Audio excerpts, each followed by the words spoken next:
It was 11:47 p.m. Emma sat alone in the living room, staring at the clock. Her husband, Daniel, had promised he'd be home by 9. Their 2 children had already fallen asleep on the sofa while waiting for him. Her phone buzzed. It wasn't Daniel. It was the bank. "Your mortgage payment has been declined due to insufficient funds." Emma frowned. That couldn't be right. Daniel had been paid only 3 days earlier. Before she could process the message, there was a knock at the front door. Daniel stepped inside. His shirt was wrinkled. His eyes were bloodshot. He avoided looking at her. "Where's the money?" Emma asked quietly. Daniel stood frozen. His silence answered the question before he ever spoke. I thought I could win it back." Emma felt the room spin. "Win what back?" Daniel's voice barely rose above a whisper. "Everything." That was the night Emma discovered her husband had secretly lost more than £120,000 gambling. It was also the night their family began the hardest journey of their lives. 5 years earlier, Daniel had never imagined gambling would become part of his life. He worked as a project manager for a construction company. Emma was a primary school teacher. Together they lived comfortably. They weren't rich, but they had everything they needed. One Friday after work, a colleague invited Daniel to watch a football match. During halftime, someone placed a small bet. "Come on, Daniel, it's only £10, you might win." Daniel laughed. Why not? His team won. He doubled his money. Everyone cheered. It felt exciting, harmless. He had no idea that his first win would become his greatest loss. Over the next few months, betting became part of Daniel's routine.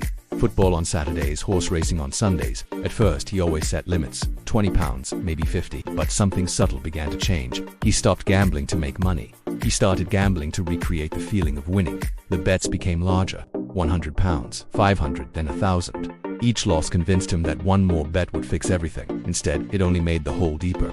Daniel became an expert at hiding the truth. He deleted betting apps, opened a second bank account, and lied about overtime. No one realized the holidays were paid for with credit cards, or that Daniel had borrowed against the house. One evening, their daughter asked, "Daddy, why don't you watch movies with us anymore?" Daniel smiled weakly. "I've just got a little work to finish." Instead, he sat upstairs alone, watching spinning roulette wheels.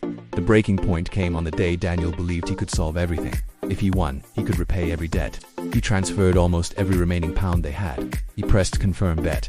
For a few seconds, his heart raced. The result appeared. He had lost everything. He sat frozen. He realized he wasn't gambling to win anymore. He was gambling because he didn't know how to stop. After Emma discovered the truth, there were tears, arguments, and long silences. Daniel expected her to leave. Instead, she said, "I'll help you recover, but I won't help you keep lying." The next morning, Daniel admitted everything to his family and a counselor. Recovery didn't begin when the debts disappeared. It began when the lies stopped. The road back was long. Daniel banned himself from websites and deleted every app. Emma took over the finances while they rebuilt trust. They sold the car, canceled holidays. Daniel took on extra work renovating homes. Some months, progress felt painfully slow, but every debt repaid was a reminder that healing was possible. 5 years later, Daniel stood in front of young apprentices. One asked, "What's the biggest financial mistake you've ever made?" Daniel smiled honestly. "I believed I could solve financial problems by taking bigger risks." Real wealth isn't built through luck. It's built through patience, discipline, and protecting those you love. Years later, Daniel and Emma sat on their porch. Their family had healed. Emma asked, "Do you ever miss gambling?" Daniel looked at his grandchildren, laughing. He shook his head. "No, I spent years chasing jackpots. But I already had the greatest prize. I was just too blind to see it." Gambling had promised wealth, but it had nearly taken everything that truly mattered. The greatest jackpot was the love of his family, their trust, and a clear conscience. Gambling often begins as entertainment, but it can become a destructive habit. The most valuable investment isn't a risky bet. It's building a stable future and asking for help. Real wealth is built through patience, honesty, and wise decisions.